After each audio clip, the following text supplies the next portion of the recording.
ఓ hello. ఎవరండి? ప్రైజ్లాడండి. ఎవరు? నేను పరిశుద్ధాత్మను మాట్లాడుతున్నానండి. పరిశుద్ధాత్మ మాట్లాడుతున్నారా? ఎక్కడి నుంచి అండి? అవునండి. మీ అమ్మ పూకులు నుంచండి. దేవుడిని మీ ఆవిడ దీవించును గాక. పొద్దున సండే అవునురా, అవును. వీరికి కప్ప తెలిసామండి. యేసు ప్రభు నోట్లో నా మొడ్డ పెట్టానండి. ఓకే. ఇంకా మీ దేవుడు యేసు ప్రభు నోట్లో నా మొడ్డ పెట్టి కప్ప దింగానండి. దేవుడిని మీ దీవించును. దింగానండి. దేవుడిని దీవించును గాక. కరుణాకర్ గారు, లలిత్ కుమార్ గారు, రాధా మనోహర్ దాస్ గారు చేపించారా? ఓకే. రేపు చెప్దాంలే వాళ్ళ సంగతి.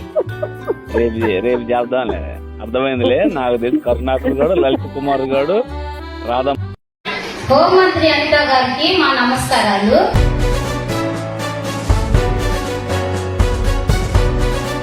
వాడు సనాతన గోపి అంట. వాడన్న మాటలు ఒకసారి వినండి మీరు.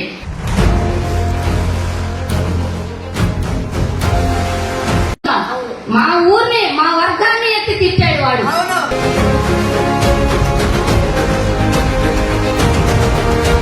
సీఎం గారు, మీకు కూడా రిక్వెస్ట్ అడుగుతున్నాం. మా ఊరిని, మా వర్గాన్ని ఎత్తి తిట్టాడు వాడు.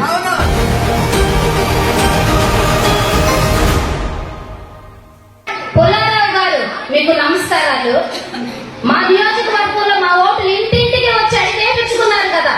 ఆ రోజున ఏమైంది? ఆ అడిగిన ఓట్లు వేయించుకున్న వాడికి ఈ రోజు మాకు న్యాయం చెయ్యండి. ఆ చిలకూరుపేటలో పుల్లారావు గారండి, మీ భార్య ఉంది, నీ కూతురు కూడా ఉంది ఆ పేటలో. అది నీ భార్య ఉంది, నీ కూతురు కూడా ఉంది. ఇదే పేటలో తెలుసుకోండి ఒకసారి. నీ కూతుర్ని, నీ భార్యను కూడా అన్నట్టే వాడు.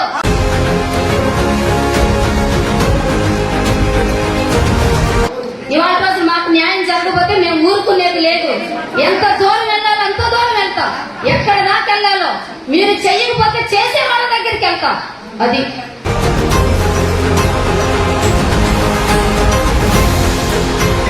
హోంమంత్రి అనిత గారికి మా నమస్కారాలు. మీరు అధికారంలో ఉంటారు కదా. ఏనాడు మేము మీడియా ముందుకు వచ్చి మాట్లాడిన వాళ్ళం కాదు. ఇవాళ రోజున మీడియా ముందుకు వచ్చి మాట్లాడాల్సిన పరిస్థితులు కొన్ని మీడియాని బట్టి రావాల్సి వచ్చింది. ఒకసారి మీరు ఏం జరుగుతుందో యూట్యూబ్ లో ఒకసారి మీరు చూడండి. మీకు మేము చిలకలూరుపేట గడ్డ మీద పుట్టిన వాళ్ళం. ఇక్కడే పుట్టాం, ఇక్కడే వివాహాలు అయినాయి, ఇక్కడే ఉంటాం. వాడు ఒక కుక్క నోటుకొచ్చినట్టు వాగుతున్నాడు. వాడు సనాతన గోపి అంట. వాడన్న మాటలు ఒకసారి వినండి మీరు. ఏం మాట్లాడుతున్నాడు? కొడుకు కాదు సార్, వాడు పక్కలేసే చిలకలూరుపేటలో ఈయన కొడుకులందరూ ఎవరనుకున్నారు? ఏ లంజా కొడుకు దెంగితే ముక్కం తెలియని వీళ్ళ అమ్మల్ని దెంగితే లంజా కొడుకులు. అక్కడ లంజలకి ఫేమస్ కదా చిలకూరుపేట. లంజలకి ఫేమస్ కదా చిలకూరుపేట. ఒక 20-30 సంవత్సరాలు 40 సంవత్సరాలకి వీళ్ళ అమ్మలు అలా దెంగించుకుంటే పుట్టిన బేవస్ లంజా కొడుకులు నా కొడుకులందరూ కూడా. వీళ్ళకి ఏమి చదువు సంధ్యలు లేక నా కొడుకులు ఇష్టం వచ్చినట్లు వ్యభిచారం చేస్తూ, దొంగతనాలు చేస్తూ, దొంగోళ్ళని పట్టుకుంటుంటే నా కొడుకుల్ని జైల్లో వేసి గుద్దంతా పగలు దెంగితే. మేరీ విగ్రహం గుణదల్లో ఉంది. ఆమె చీర కట్టి జాకెట్ వేసి పెట్టారు. ఆ మేరీ జాకెట్ ఇప్పి, గుణదల్లో ఉన్న మేరీ జాకెట్ ఇప్పి దాని చీర ఇప్పి వెనక బొక్క పెట్టుకుని సెక్స్ చేస్తాయి. ఇప్పుడు మేరీ విగ్రహం గుణదల్లో ఉంది. ఆమె చీర కట్టి జాకెట్ వేసి పెట్టారు. ఆ మేరీ జాకెట్ ఇప్పి మేరీని రేప్ చేస్తాం సార్ వాళ్ళ అమ్మని. మేరీ విగ్రహం గుణదల్లో ఉంది. ఆమె చీర కట్టి జాకెట్ వేసి పెట్టారు. ఆ మేరీ జాకెట్ ఇప్పి, గుణదల్లో ఉన్న మేరీ జాకెట్ ఇప్పి దాని చీర ఇప్పి వెనక బొక్క పెట్టుకుని సెక్స్ చేస్తాయి. మేరీని రేప్ చేస్తాం సార్ వాళ్ళ అమ్మని. మేరీ విగ్రహం గుణదల్లో ఉంది. ఆమె చీర కట్టి జాకెట్ వేసి పెట్టారు. ఆ మేరీ జాకెట్ ఇప్పి చిలకలూరుపేటలో ఉన్న ప్రతి ఒక్క స్త్రీ, ఒక క్రైస్తవులని కాదు, ఒక అన్యులని కాదు, ఒక ముస్లింస్ అని కాదు, ప్రతి ఒక్కరిని తెగి లకాలని తిడుతున్నాడు వాడు. నువ్వు కూడా సాటి స్త్రీలేక వాడు మాట్లాడిన మాటలు ఒకసారి వినండి. ఎక్కడో ఎవరో సేవకుడు ఒక మల్లెపూల గురించి మాట్లాడితే దాన్ని పదే మాట్లాడి ఆయన చర్య తీసుకుంటానంటున్నారు కదా. వీడి మీద ఎన్ని చర్యలు తీసుకోవాలో మాకు తెలియాలి. అది మాకు కావాలి, న్యాయం కావాలి. మా పక్షాన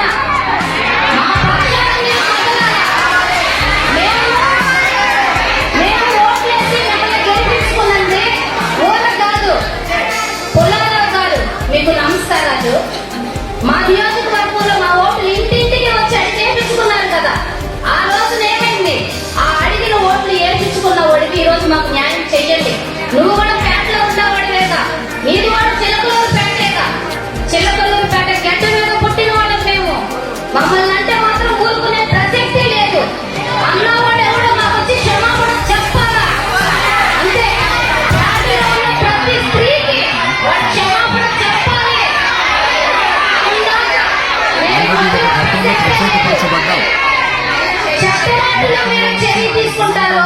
ఒక జీవితాలు బాగు చేసుకుంటామని చెప్పిన మంచి మాటలకు చర్య తీసుకుంటారో మాకు న్యాయం కావాలి అంతే.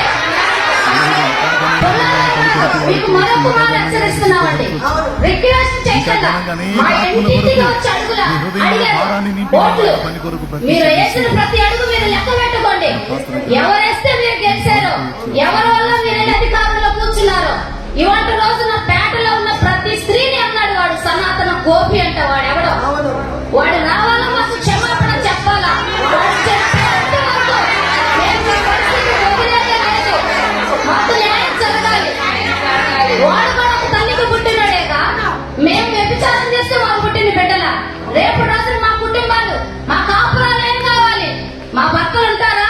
ఈ మాటలు విని మా భర్తలు, మా కాపురాలు ఉంటారా వద్దా? మేము కాపురాలు చేసుకోవాలా వద్దా? మాకు న్యాయం జరగాలి.